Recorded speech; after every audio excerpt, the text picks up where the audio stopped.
কৰি অসমৰ শিক্ষা জগতত আমি এক নৱজাগৰণৰ আমি আৰম্ভ কৰিছোঁ। আজি মই গৌৰৱ অনুভৱ কৰোঁ যেতিয়া শিক্ষামন্ত্ৰী ডাঙৰীয়াই মোক কয় যে মুখ্যমন্ত্ৰী মহোদয় সকলোকে পেটৰ শিক্ষক লাগে। আজি অসমৰ হিন্দু মুছলমান খ্ৰীষ্টিয়ান সকলো জাতি উপজাতিৰ লোকে গাঁও চহৰ নগৰৰ সকলো জাতি উপজাতিৰ লোকে আজি পেট শিক্ষকক বিচাৰে। মই কেতিয়াও পেট শিক্ষকক ৰাজনৈতিক শক্তি হিচাপে নিৰ্মাণ কৰা নাছিল।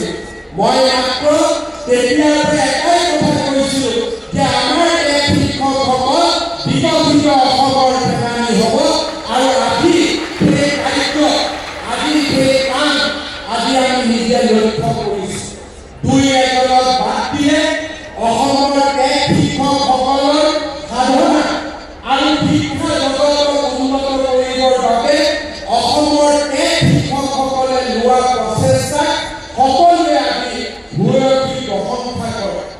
আমাৰ শিক্ষা জগতখন লাহে লাহে পৰিপূৰ্ণ হৈছে। ৰণোজ পেগু ডাঙৰীয়াই শিক্ষা ক্ষেত্ৰত যেতিয়া প্ৰস্তাৱ আৰম্ভ কৰিছিলে তেওঁ সমালোচনাৰ সন্মুখীন হৈছিলে। কেতিয়াবা আবেগিক হৈ ৰণোজ পেগু ডাঙৰীয়াৰ মূল ওচৰত আহে যে এইটো চলাই ৰাখিলে বন্ধ ৰাখি। মই ৰণোজ পেগু ডাঙৰীয়াক এটাই কথা কৈছিলোঁ যে অসমৰ পেট শিক্ষকসকলৰ ওপৰত মোৰ অপূৰ্ণ আস্থা আৰু বিশ্বাস আছে। সকলো ভাল কাম আপুনি কৰি থাকক, আপুনি চিন্তা কৰিব নালাগে। আজি আপোনালোকে চাওক, চাওঁতে চাওঁতে ৰাষ্ট্ৰীয় জগতখনত অসমৰ শিক্ষা বিভাগ আজি এক সুন্দৰভাৱে আগবাঢ়ি আহিবলৈ সক্ষম হৈছে। আমাৰ সন্মুখত কিছু সমস্যা এতিয়াও আছে। আমাৰ সন্মুখত প্ৰতিবন্ধকতা এতিয়াও আছে। দূৰ দূৰণিৰ শিক্ষানুষ্ঠানবিলাকত শিক্ষক শিক্ষয়িত্ৰী উপলব্ধ কৰাৰ সমস্যা এতিয়াও আছে।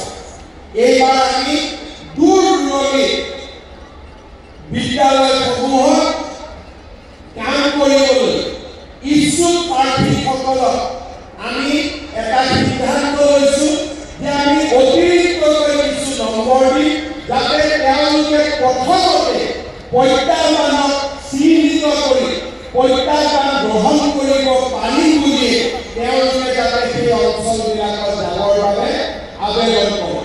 আমি শিক্ষা বিভাগত নিৰন্তৰ কাম কৰি গৈ থাকিম আৰু মই বিশ্বাস কৰোঁ 2012-13 চনত আমি আৰম্ভ কৰা এই সুন্দৰ সোণোৱালী যাত্ৰাই আমাক